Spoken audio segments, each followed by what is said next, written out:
ನಮಸ್ಕಾರ ಸ್ನೇಹಿತರೆ, ಇದೊಂದು ನೈಜ ಆಧಾರಿತ ಕತೆ. ನಿಜ ಜೀವನದ ಈ ಕಥೆಯ ಕೊನೆಯಲ್ಲಿ ಸ್ಯಾಡ್ ಎಂಡಿಂಗ್ ಇತ್ತು, ಆದರೆ ನಾನಿಲ್ಲಿ ಹ್ಯಾಪಿ ಎಂಡಿಂಗ್ ಮಾಡಿದ್ದೇನೆ. ಚಿಕ್ಕ ವಯಸ್ಸಿನಲ್ಲಿ ನನ್ನ ಕಣ್ಣ ಮುಂದೆಯೇ ನಡೆದಂಥ ಘಟನೆ ಇದು. ಅಂದು ಜೀವನ್ ಶಾಲೆಯಿಂದ ಮನೆಗೆ ತಡವಾಗಿ ಬಂದ. ಎಂದಿನಂತೆ ಕೆಲಸ ಮುಗಿಸಿಕೊಂಡು ಮಗ ಬರುವ ಸಮಯಕ್ಕಾಗಿ ಕಾಯುತ್ತಿದ್ದ ಜೀವನ್ನ ತಾಯಿ ಮಗ ತಡವಾಗಿ ಶಾಲೆಯಿಂದ ಬಂದದ್ದಕ್ಕಾಗಿ ಬೇಸರವಾದಳು. ಆಯಾಸಗೊಂಡಂತಿದ್ದ ಮಗನ ಎದುರು ತನ್ನ ಬೇಸರವನ್ನು ತೋರಿಸಿಕೊಳ್ಬಾರ್ದೆಂದು ನಿರ್ಧರಿಸಿ ಅವನಾಗೇ ಹೇಳೋವರೆಗೂ ಕಾಯಬೇಕೆಂದು ಅವನಿಗೆ ತಿಂಡಿ ತಿನಿಸು ಕೊಡಲು ಅನುವಾದಳು. ಶಾಲೆಯಲ್ಲಿ ತಿಳಿದ ವಿಷಯದಿಂದಾಗಿ ಸ್ವಲ್ಪ ವಿಚಲಿತಗೊಂಡಿದ್ದ ಜೀವನ್ ತುಂಬ ಗಾಬರಿಯಾಗಿ ತನ್ನ ಮನಸ್ಸನ್ನು ಕೆಡಿಸ್ಕೊಂಡಿದ್ದ. ರಾತ್ರಿ ಊಟದ ಸಮಯವಾದರೂ ಮಗ ಏನೂ ವಿಷಯವನ್ನು ತಾಯಿಯ ಎದುರು ಹಂಚಿಕೊಳ್ಳದೇ ಇದ್ದಾಗ ತಾಯಿಯೇ ಮುಂದೆ ಬಂದು, ಜೀವನ್, ಯಾಕೀಗೆ ತುಂಬ ಬೇಸರ ಮಾಡ್ಕೊಂಡಿದ್ದೀಯಾ? ಯಾಕೆ ಮಗ, ಏನಾಯಿತು? ಮನಸ್ಸಿನಲ್ಲಿರುವ ಗೊಂದಲವನ್ನು ಯಾರೊಂದಿಗಾದರೂ ಹೇಳ್ಕೊಂಡ್ರೆ ಮನಸ್ಸು ಹಗುರವಾಗುತ್ತೆ ಎಂದು ಹಲವು ಬಗೆಯಲ್ಲಿ ತಾಯಿ ಕೇಳತೊಡಗಿದಳು. ಮೌನ ದಾರಿ ಹಿಡಿದಿದ್ದ ಮಗ ಏನು ಮಾಡಿದ್ರೂ ತನ್ನ ಮನಸ್ಸಿನಲ್ಲಿ ನಡೆಯುತ್ತಿದ್ದ ಸಂದಿಗ್ಧ ಪರಿಸ್ಥಿತಿಯ ಬಗ್ಗೆ ಹೇಳಿಕೊಳ್ಳಲು ಮನಸ್ಸನ್ನೇ ಮಾಡಲಿಲ್ಲ. 6ನೆಯ ತರಗತಿಯಲ್ಲಿ ಓದ್ತಿದ್ದ ಜೀವನ್ ತುಂಬ ಚುರುಕು ಸ್ವಭಾವದ ಪ್ರತಿಭಾವಂತ ಹುಡುಗ. ರೂಪದಲ್ಲಿ ತಾಯಿಯನ್ನು ಹೋಲ್ತಿದ್ದ ಜೀವನ್ಗೆ ತಾಯಿಯೇ ಸರ್ವಸ್ವ. ಆಕೆಯ ಬಗ್ಗೆ ಯಾರಾದರೂ ಏನಾದರೂ ಹೇಳಿದರೆ ಜಗಳ ಮಾಡಿ ಅಮ್ಮನ ಬಗ್ಗೆ ಮಾತಾಡಿದ್ದಕ್ಕೆ ತಪ್ಪಾಯ್ತೆಂದು ಕೇಳೋವರೆಗೂ ಬಿಡ್ತಾನೆ ಇರಲಿಲ್ಲ. ತನ್ನ ಓರಿಗೆಯ ಹುಡುಗ ಹುಡುಗಿಯರೆಲ್ಲರೂ ಶಾಲೆಗೆ ಬರುವಾಗ, ಶಾಲೆಯಿಂದ ಕರೆದುಕೊಂಡು ಹೋಗುವಾಗ ಅಪ್ಪ ಅಮ್ಮನೊಂದಿಗೆ ಬರುವುದನ್ನು ಹೋಗುವುದನ್ನು ನೋಡಿ, ಹಾಗೂ ಸಹಜವಾಗಿ ಯಾರಾದರೂ ನಿನ್ನ ಅಪ್ಪನ ಹೆಸರೇನು, ಅವ್ರೇನು ಮಾಡ್ತಾರೆ ಅಂತ ಕೇಳಿದಾಗ ಜೀವನ್ನ ಪುಟ್ಟ ಹೃದಯ ಹಿಂಡಿ ಹಿಪ್ಪೆ ಆಗ್ತಿತ್ತು. ಸೀದಾ ಮನೆಗೆ ಬಂದು ಅಮ್ಮನ ಬಳಿ ಅಪ್ಪನ ಬಗ್ಗೆ ವಿಚಾರಿಸ್ತಿದ್ದ.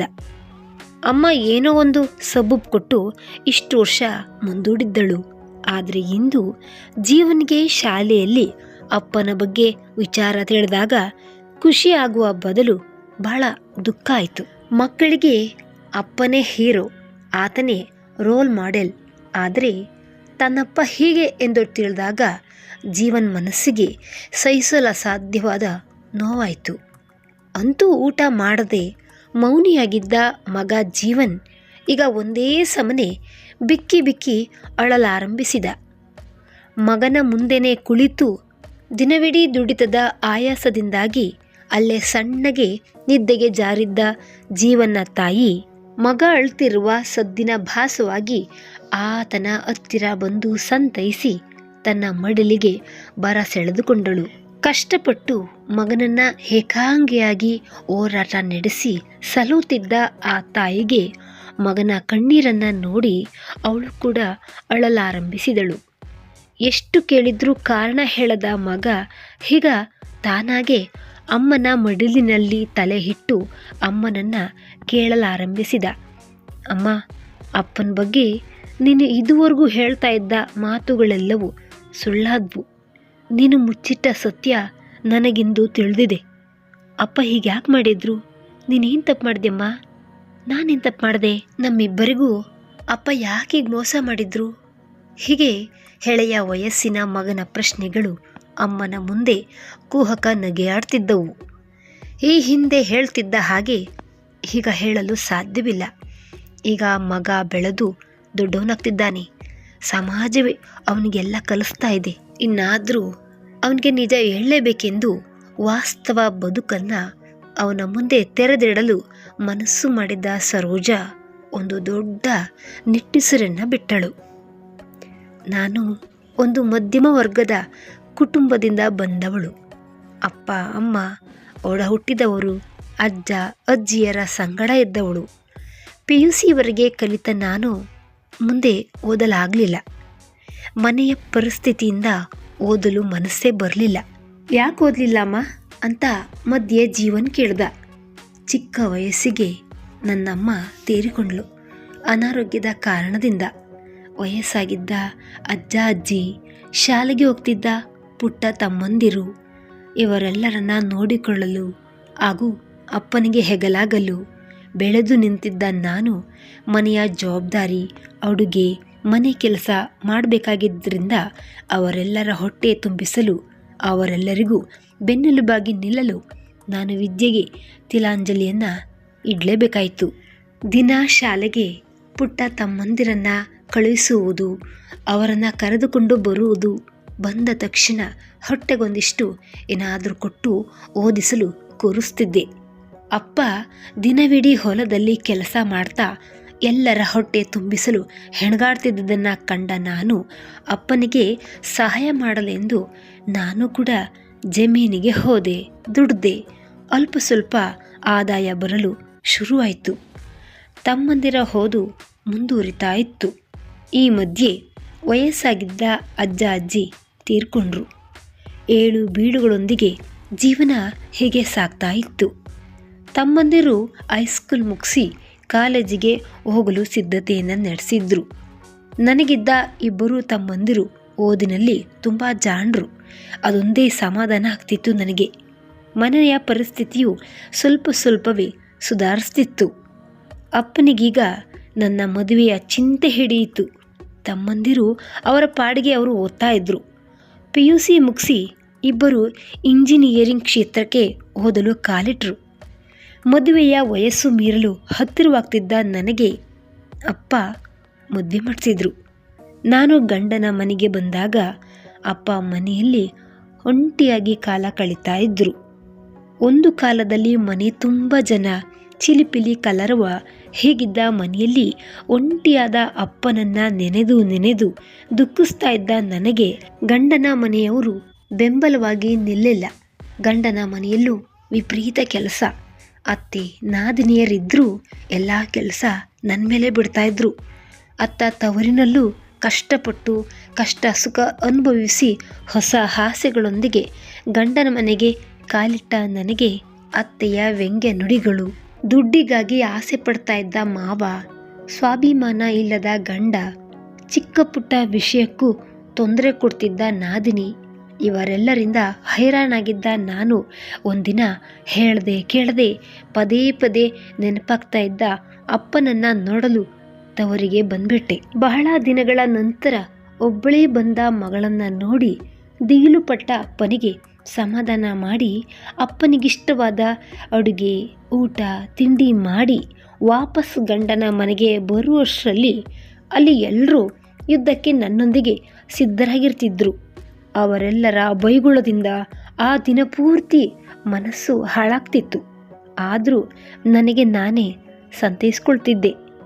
ಈ ಮಧ್ಯೆ ನಾನು ಗರ್ಭಿಣಿಯಾದೆ. ನೀನು ನನ್ನ ಖುಷಿಗೆ ಕಾರಣನಾದೆ. ನವಮಾಸ ತುಂಬುವವರೆಗೂ ಗಂಡನ ಮನೆಯಲ್ಲೇ ಕೆಲಸ ಮಾಡಿಕೊಂಡಿದ್ದ ನನ್ನನ್ನು ಆರೈಕೆ ಮಾಡಬೇಕಾಗುತ್ತೆ ಅಂತ ಹೆಣಿಸಿ ತಾಯಿ ಇಲ್ಲದ ನನ್ನನ್ನು ಹೆರಿಗೆ, ಆರೈಕೆ ಒಂದಕ್ಕೂ ತಲೆ ಕೆಡಿಸ್ಕೊಳ್ಳದೆ ನನ್ನನ್ನು ತವರಿಗೆ ಕಳಿಸ್ಬಿಟ್ರು. ನಿನ್ನ ಅಜ್ಜ ತಾನು ಅಜ್ಜ ಆಗ್ತಿದ್ದೀನಿ ಅಂತ ಖುಷಿ ಪಟ್ಟು ಪಕ್ಕದ ಮನೆಯ ಒಬ್ಬ ವಯಸ್ಸಾದ ಅಜ್ಜಿಯನ್ನು ನನ್ನ ಆರೈಕೆಗೆಂದು ನೇಮಿಸಿದ. ನವಮಾಸ ತುಂಬಿ ನಿನಗೆ ಜನ್ಮ ಕೊಟ್ಟ ಮೇಲೆ ನಾನು ಇದುವರೆಗೂ ನೋಡದ ಖುಷಿ ಸಂತೋಷವನ್ನು ತಂದುಕೊಟ್ಟೆ. ಗಂಡನ ಮನೆಯಿಂದ ಒಮ್ಮೆಯೂ ಯಾರೂ ಮಗು ನೋಡಲು ಬರಲೇ ಇಲ್ಲ. ಯಾಕೆ ಬರಲಿಲ್ಲ ಅಮ್ಮ? ನಾನು ನೋಡೋಕ್ಕೆ ಅಪ್ಪನೂ ಬರಲಿಲ್ವಾ? ಪ್ರಶ್ನೆ ಕೇಳ್ತಿದ್ದ ಮಗನನ್ನು ಅಪ್ಪಿಕೊಂಡು, ಕಂದ ಧೈರ್ಯವಾಗಿರು, ಹೆದರಬೇಡ, ನಾನಿದ್ದೀನಿ. ನಿನ್ನಪ್ಪ ನಾನು ಹೆರಿಗೆಗೆಂದು ತವರಿಗೆ ಮುಖ ಮಾಡಿದ ಮೇಲೆ ಇನ್ನೊಂದು ಹುಡುಗಿಯನ್ನು ಮದುವೆ ಆದರು. ಆ ನಂತರ ಸೌಜನ್ಯಕ್ಕಾದರೂ ಬರಲೇ ಇಲ್ಲ. ವಿಷಯ ತಿಳಿದ ನಂತರ ನನ್ನಪ್ಪ ಕೇಳಲು ಹೋದರೆ, ಹೇಗೂ ನಿಮಗೂ ಬೇಯಿಸ್ಲಿಕ್ಕೆ ಯಾರೂ ಇಲ್ಲ, ಮಗನಾಗೆ ಮನೆಗೆ ಇಟ್ಕೊಂಡ್ಬಿಡಿ ಅವಳನ್ನು, ಅವಳ ಅವಶ್ಯಕತೆ ಇನ್ನೂ ನನಗಿಲ್ಲ. ಹೆಚ್ಚು ವರದಕ್ಷಿಣೆಯನ್ನು ತೆಗೆದುಕೊಂಡು ನಾನು ಇನ್ನೊಂದು ಮದುವೆ ಆಗಿದ್ದೀನಿ. ಇನ್ನು ಈ ಕಡೆಯಂತೂ ಅಪ್ಪ ಮಗಳು ತಲೆ ಹಾಕಲೇಬೇಡಿ ಅಂತ ಮುಖಕ್ಕೆ ಹೊಡೆದ ಹಾಗೆ ಹೇಳಿ, ನಡೀರಿ ಇನ್ನ ಅಂತ ನಿನ್ನ ಅಜ್ಜನನ್ನು ಕಳಿಸ್ಬಿಟ್ರಪ್ಪ. ನಿನ್ನಪ್ಪ ತವರಿನಲ್ಲೇ ಉಳಿದ ನನಗೆ ಜನ ಗಂಡನನ್ನು ಬಿಟ್ಟೋಳೆಂಬ ಅಣೆ ಪಟ್ಟೆ ಕಟ್ಟಿದ್ರು.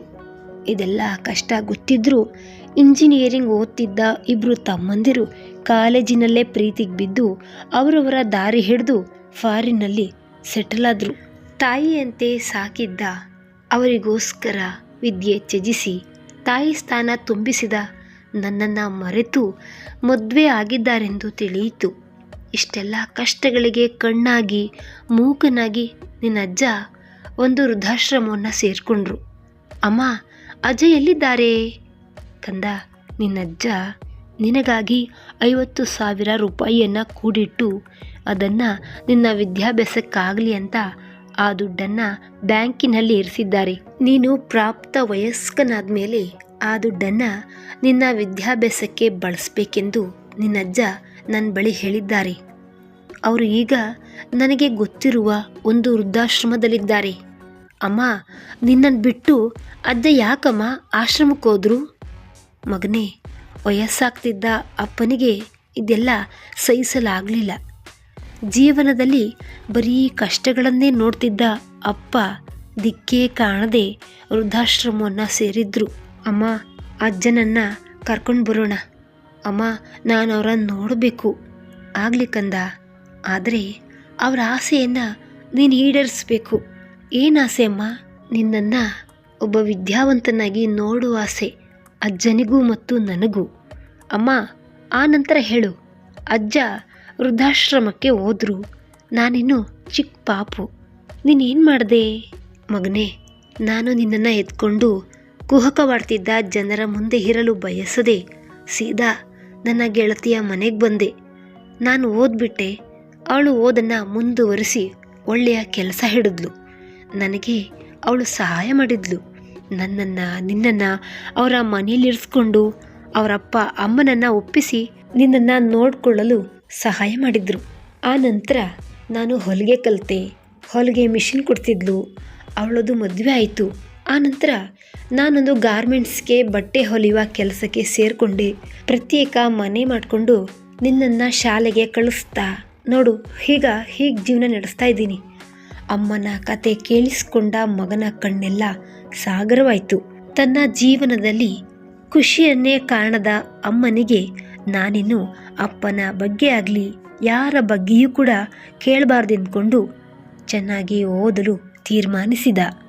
ಮಗನ ಮುಂದೆ ತನ್ನೆಲ್ಲ ಸತ್ಯ ಹೇಳಿದ ನಂತರ ತಾಯಿಯ ಹೃದಯ ಹಗುರಾಯಿತು. ಮಗನಿಗೆ ತಾನು ಚೆನ್ನಾಗಿ ಓದಿ ವಿದ್ಯಾವಂತನಾಗಬೇಕೆಂಬ ಹಠ ಮತ್ತು ಯಾರು ತನ್ನ ಅಮ್ಮನನ್ನು ಇಷ್ಟು ಕಷ್ಟದಿಂದ ಬದುಕುವಂತೆ ಮಾಡಿದ್ರೋ ಅವರ ಮುಂದೆ ಅಮ್ಮನನ್ನು ಮತ್ತು ಅಜ್ಜನನ್ನು ತಲೆ ಎತ್ತುವಂತೆ ಮಾಡಬೇಕೆಂದು ನಿರ್ಧರಿಸಿ ಹಗಲು ರಾತ್ರಿ ಕಷ್ಟಪಟ್ಟು ಓದತೊಡಗಿದ ಜೀವನ್ ಹೈಸ್ಕೂಲ್ ಮುಗಿದು ಕಾಲೇಜಿನ ಮೆಟ್ಟಿಲು ಹತ್ತಿದ. ಇದೇ ಸಮಯದಲ್ಲಿ ತನ್ನ ಓದಿಗಾಗಿ ಅಜ್ಜ ಇಟ್ಟಿದ್ದ ಹಣ ಸಹಾಯವಾಯಿತು.